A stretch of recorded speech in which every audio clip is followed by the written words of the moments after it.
കൂനൻ്റെ കഥ. ഒരിക്കൽ ഒരു തുന്നൽക്കാരൻ ഉണ്ടായിരുന്നു. അയാൾ വളരെ രസികനായിരുന്നു. ഒരു ദിവസം തുന്നൽക്കാരനും ഭാര്യയും കൂടി വഴി നടക്കുമ്പോൾ ഒരു കൂനൻ കുടിച്ചു കൂത്താടുന്നത് കണ്ടു. തമാശയ്ക്ക് വേണ്ടി തയ്യൽക്കാരൻ അവനെ വീട്ടിലേക്ക് കൊണ്ടുപോയി. രാത്രിയായി. തയ്യൽക്കാരൻ്റെ ഭാര്യ മീൻകറി കൊണ്ട് മുൻപിൽ വച്ചു. മത്സ്യം വിഴുങ്ങാമോ, കടിക്കാതെ? അവർ മന്ദസ്മിതത്തോടെ ചോദിച്ചു. കേട്ടപാടെ കൂനൻ മത്സ്യം വിഴുങ്ങി. അവൻ്റെ വായിൽ മുള്ളു തറച്ചു കയറി. വേദന കൊണ്ട് പിടഞ്ഞു. ശ്വാസം മുട്ടി മരിച്ചു. രണ്ടുപേർക്കും പേടിയായി. രണ്ടുപേരും കൂടി ആലോചിച്ച് ഒടുവിൽ അവനെ ഒരു വസ്ത്രം കൊണ്ട് മൂടി എടുത്തുകൊണ്ട് പോയി. വഴിയിൽ കണ്ടവരോടെല്ലാം ഞങ്ങളുടെ മകന് വസൂരിയാണ്, അതുകൊണ്ട് വൈദ്യൻ്റെ അടുക്കൽ കൊണ്ടുപോവുകയാണ് എന്ന് പറഞ്ഞു. അങ്ങനെ അവർ ഒരു ജൂത വൈദ്യൻ്റെ വീട്ടിലെത്തി. വീട്ടുവേലക്കാരിയുടെ കയ്യിൽ ഒരു സ്വർണ്ണ നാണയം കൊടുത്ത് മുകളിൽ നിന്ന് വൈദ്യനെ വിളിച്ചു കൊണ്ടുവരാൻ പറഞ്ഞു. വേലക്കാരി പോയ ഉടനെ കൂനൻ്റെ ജഡം താഴെ കിടത്തി. അവർ സ്ഥലം വിട്ടു. സ്വർണ്ണ നാണയം കിട്ടിയ ഉടനെ ജൂതൻ സന്തോഷത്തോടെ ചാടിയോടി കോണിപ്പടി ഇറങ്ങി വരികയായിരുന്നു. ഇരുട്ടിൽ കൂനൻ്റെ മേൽ ചവിട്ടി. മെഴുകുതിരി കൊളുത്തി നോക്കിയപ്പോൾ രോഗി മരിച്ചു കിടക്കുന്നതാണ് ജൂതൻ കണ്ടത്. തൻ്റെ ചവിട്ടുകൊണ്ട് മരിച്ചതായിരിക്കുമെന്ന് കരുതി പാവം വൈദ്യൻ പരിഭ്രമിച്ചു. വൈദ്യൻ ഭാര്യയെ വിവരം ധരിപ്പിച്ചു. ഭാര്യയുടെ ഉപദേശപ്രകാരം കൂനൻ്റെ ശവം അടുത്ത വീട്ടിൽ താമസിക്കുന്ന സുൽത്താൻ്റെ അടുക്കളക്കാരൻ്റെ വീട്ടിലെത്തിക്കാൻ നിശ്ചയിച്ചു. ആ അടുക്കളക്കാരൻ മുസ്ലിമിൻ്റെ വീട്ടിൽ ധാരാളം ഭക്ഷണ സാധനങ്ങൾ ഉണ്ടായിരുന്നത് കൊണ്ട് അവിടെ ധാരാളം പൂച്ചകളും എലികളും ഉണ്ടായിരുന്നു. അവ ആ ശവം ഒരു രാത്രി കൊണ്ട് തിന്ന് തീർത്തുകൊള്ളും എന്നായിരുന്നു അവരുടെ ബുദ്ധിയിൽ ഉദിച്ചത്. ജഡം അവർ മുസ്ലിമിൻ്റെ കുശിനിയിൽ ചാരി നിർത്തി. രാത്രി മുസ്ലിം വീട്ടിൽ വന്ന് നോക്കിയപ്പോൾ അടുക്കളയുടെ മൂലയിൽ ഒരുത്തൻ നിൽക്കുന്നു. കള്ളനാണെന്ന് വിചാരിച്ച് തലയ്ക്ക് ഒരടി വെച്ചു കൊടുത്തു. ജഡം നെട്ടനെ താഴെ വീണു. നോക്കിയപ്പോൾ എന്താ, ഒരു കൂനൻ മരിച്ചു കിടക്കുന്നു. കൊലപാതകത്തിന് ശിക്ഷിക്കപ്പെടുമല്ലോ എന്നോർത്ത് അയാൾ കിടുകിടാ വിറയ്ക്കാൻ തുടങ്ങി. പിന്നെ താമസിച്ചില്ല. ശവം എടുത്ത് പൊക്കി തോളിൽ വെച്ച് നടന്ന് അങ്ങാടിത്തെരുവിലെ ഒരു പീടികയുടെ വാതിൽക്കൽ ചാരി നിർത്തി തിരിച്ചു പോന്നു. അപ്പോഴാണ് ഒരു ക്രിസ്ത്യാനി സുൽത്താൻ്റെ ബ്രോക്കർ മദ്യപിച്ച് ആടിയാടി ആ വഴി വന്നത്. മുമ്പിൽ ഒരുത്തൻ നിൽക്കുന്നത് കണ്ട് അയാൾ വിചാരിച്ചു തലേ രാത്രിയിൽ തൻ്റെ തലപ്പാവ് തട്ടിയെടുത്ത കള്ളനാണതെന്ന്. കുടിയനൊന്ന് കുതിച്ചു. കൊടുത്തു കഴുത്തിലൊരടി. ദാ കിടക്കുന്നു കൂനൻ നിലത്ത്. ലക്കില്ലാത്ത കുടിയൻ പിന്നെയും പിന്നെയും കൂനനെ പ്രഹരിച്ചു.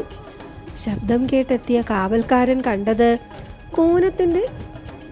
കൂനൻ്റെ ശവത്തിന്മേൽ അടിക്കുന്ന ക്രിസ്ത്യാനിയെയാണ്. കാവൽക്കാരൻ ക്ഷുഭിതനായി. ക്രിസ്ത്യാനി മുസ്ലിമിനെ കൊല്ലുകയോ? ക്രിസ്ത്യാനിയെ പിടിച്ചു കെട്ടി ന്യായാധിപൻ്റെ അടുക്കലേക്ക് കൊണ്ടുപോയി.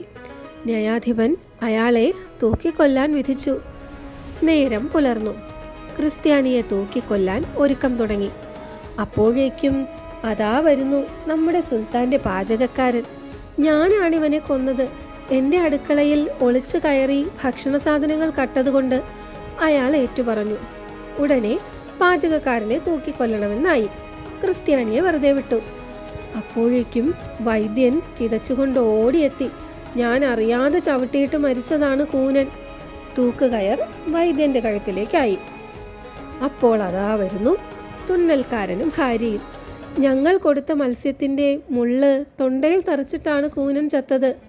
ഉടനെ കൊലക്കയർ തുന്നൽക്കാരൻ്റെ കഴുത്തിലേക്ക് നീണ്ടു. രാജാവ് ഈ സമയം മുഴുവൻ കൂനനെ അന്വേഷിച്ചു കൊണ്ടിരിക്കുകയായിരുന്നു. അദ്ദേഹത്തിൻ്റെ വിദൂഷകനായിരുന്നു കൂനൻ. വിവരമറിഞ്ഞ രാജാവ് എല്ലാവരെയും തൻ്റെ മുന്നിൽ വരുത്തി. കഥകളെല്ലാം കേട്ട് രാജാവിന് അത്ഭുതമായി.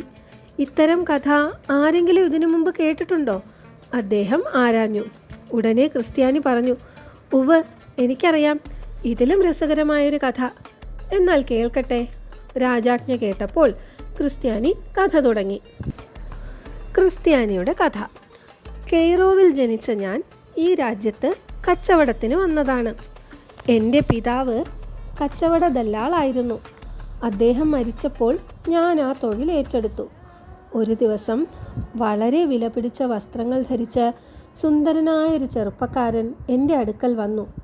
അയാൾ നല്ലെണ്ണയിൽ അറ്റം നനച്ച് ഒരു കൈലേസ് എടുത്ത് എൻ്റെ നേരെ നീട്ടി. ഈ എണ്ണ ഒരു ചോദനയ്ക്ക് എന്ത് വില തരും? 100 വെള്ളി.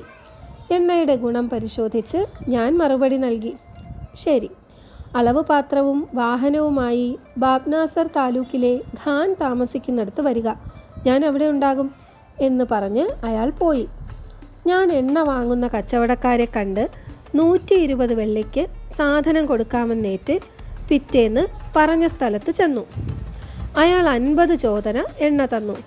10 വെള്ളി വെച്ച് 500 വെള്ളി തനിക്കെടുക്കാം. 5000 വെള്ളിയിൽ ബാക്കി 4500 വെള്ളി താൻ സൂക്ഷിക്കുക, ഞാൻ പിന്നീട് വന്ന് വാങ്ങിക്കൊള്ളാം. കരാർ ഉറപ്പിച്ച് ഞാൻ എണ്ണ മുഴുവൻ വിറ്റു. 500-ന് പുറമെ 1000 വെള്ളി കൂടി കച്ചവടത്തിൽ ലാഭിച്ചു. 1 മാസം കാത്തിട്ടും അയാളെ കണ്ടില്ല. പെട്ടെന്നൊരു ദിവസം അയാൾ വന്നു. പണം ചോദിച്ചു. ഞാൻ പണം കൊടുക്കാൻ തുനിഞ്ഞപ്പോൾ മറ്റൊരിക്കൽ വന്ന് മേടിച്ചു കൊള്ളാമെന്ന് പറഞ്ഞ് അയാൾ മടങ്ങിപ്പോയി. അങ്ങനെ ഒരു 4-5 മാസം ആവർത്തിച്ചു. മാസത്തിലൊരിക്കൽ വരും, പണം പിന്നെ മേടിക്കാമെന്ന് പറഞ്ഞ് പോവുകയും ചെയ്യും. ഒരു ദിവസം പൂർണ്ണചന്ദ്രൻ്റെ ശോഭയോടെ അത്യധികം വില പിടിച്ച വസ്ത്രങ്ങളുമണിഞ്ഞ് അയാളെത്തി. പതിവ് പോലെ അന്നും പണം മേടിക്കാതെ മടങ്ങി. ആ പണത്തിൻ്റെ പലിശ കൊണ്ട് ഇനി വരുമ്പോൾ അയാളെ കേമമായി സൽക്കരിക്കണമെന്ന് ഞാൻ നിശ്ചയിച്ചു. അക്കൊല്ലം അവസാനം ഒരു ദിവസം കൂടി അയാൾ കുറേ കൂടി വില പിടിച്ച വസ്ത്രങ്ങളുമണിഞ്ഞ് വന്നു ചേർന്നു. ഞാൻ സ്വീകരിച്ചിരുത്തി. അതിരുചികരമായ ഭക്ഷണ സാധനങ്ങളും മദ്യവും ഞാൻ വിളമ്പി. അയാൾ ഇടത് കൈകൊണ്ടാണ് ഭക്ഷണം കഴിച്ചത്. ഞാൻ അതിനെക്കുറിച്ച് ആരാഞ്ഞപ്പോൾ അയാൾ തൻ്റെ വലത് കൈ നീട്ടി. കൈ മുറിക്കപ്പെട്ടിരിക്കുന്നു. എങ്ങനെയാണ് മുറിഞ്ഞു പോയതെന്ന് ഞാൻ ചോദിച്ചു. അയാൾ പറഞ്ഞു, ഞാൻ ബാഗ്ദാദുകാരനാണ്. എൻ്റെ അച്ഛൻ നഗരത്തിലെ ഒരു പ്രമാണിയായിരുന്നു. കുട്ടിക്കാലത്ത് തന്നെ ഈജിപ്തിൻ്റെ മഹിമയെക്കുറിച്ച് കേട്ടറിഞ്ഞ ഞാൻ പ്രായപൂർത്തിയായപ്പോൾ അച്ഛൻ മരിച്ചതിനാൽ ധാരാളം സ്വത്തും സാമാനങ്ങളുമായി ബാഗ്ദാദിൽ നിന്ന് പുറപ്പെട്ട് ഇവിടെ ഈ പട്ടണത്തിലെത്തി. ഞാൻ കൊണ്ടുവന്നിരുന്ന സാധനങ്ങൾക്ക് ശരിയായ വില പോലും കിട്ടിയില്ല. ഒടുവിൽ ഒരു ബ്രോക്കറുടെ നിർദ്ദേശപ്രകാരം കമ്മീഷൻ വ്യവസ്ഥയിൽ ഞാൻ കച്ചവടക്കാർക്ക് സാധനങ്ങൾ കൊടുത്തു. അവർ ആഴ്ചയിൽ 2 പ്രാവശ്യമായിട്ടാണ് കമ്മീഷൻ കഴിച്ച് ബാക്കി പണം തരിക. അതായിരുന്നു വ്യവസ്ഥ. ഒരു ദിവസം ഒരു പീടികയിൽ ഞാൻ കണക്ക് നോക്കിക്കൊണ്ടിരിക്കുമ്പോൾ അതിസുന്ദരിയായ ഒരു യുവതി അവിടെ വന്നു. അവളെ കണ്ടപ്പോൾ തന്നെ ഞാൻ അവളുടെ സൗകുമാര്യത്തിൽ ലയിച്ചുപോയി. അവൾ സ്വർണ്ണ നൂല് കൊണ്ട് നെയ്ത ഒരു വസ്ത്രം തിരഞ്ഞെടുത്ത് താൻ അത് കൊണ്ടുപോവുകയാണെന്നും വില പിന്നെ കൊടുത്തയക്കാമെന്നും കടയുടമസ്ഥനോട് പറയുന്നത് കേട്ടു. അയാൾക്കത് സമ്മതമായില്ല.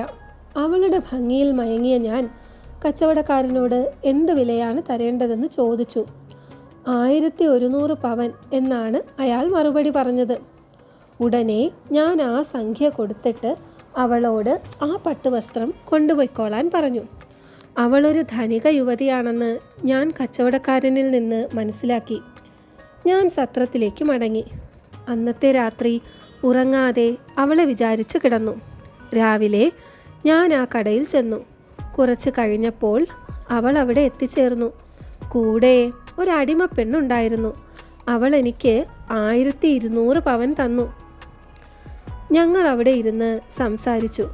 അവൾ പോകാൻ തുടങ്ങിയപ്പോൾ ഞാൻ എൻ്റെ സ്നേഹം പ്രകടിപ്പിച്ചു. ഉടനെ അവൾ ധൃതി പിടിച്ച് എഴുന്നേറ്റ് പോയി. ഇറങ്ങി ഞാനും പിന്തുടർന്നു. അടിമപ്പെണ്ണ് അടുത്ത് വന്ന് എന്നെ അവളുടെ അടുത്തേക്ക് കൂട്ടിക്കൊണ്ടു പോയി. യജമാനത്തി എന്നെ അത്യധികം സ്നേഹിക്കുന്നുണ്ടെന്നും വിവാഹം പരമരഹസ്യമായി വെക്കേണ്ടതുള്ളത് കൊണ്ട് ഗൂഢമായി എൻ്റെ താമസ സ്ഥലത്തേക്ക് വരാൻ ആഗ്രഹിക്കുന്നുവെന്നും അവൾ പറഞ്ഞു. ഞാൻ എങ്ങനെ എൻ്റെ സത്രത്തിലേക്ക് അവളെ ക്ഷണിക്കും? അക്കാര്യം സൂചിപ്പിച്ചപ്പോൾ അവൾ ഒരു സ്ഥലം പറഞ്ഞു തന്നു. രാത്രി അവിടെ സന്ധിക്കാം എന്ന് പറഞ്ഞ് പിരിഞ്ഞു. പിറ്റേ ദിവസം 50 സ്വർണ്ണ നാണയം ഒരു കർച്ചീഫിൽ പൊതിഞ്ഞു പിടിച്ചുകൊണ്ട് ഞാൻ മസ്രൂറിലെ സത്രത്തിൽ നിന്നും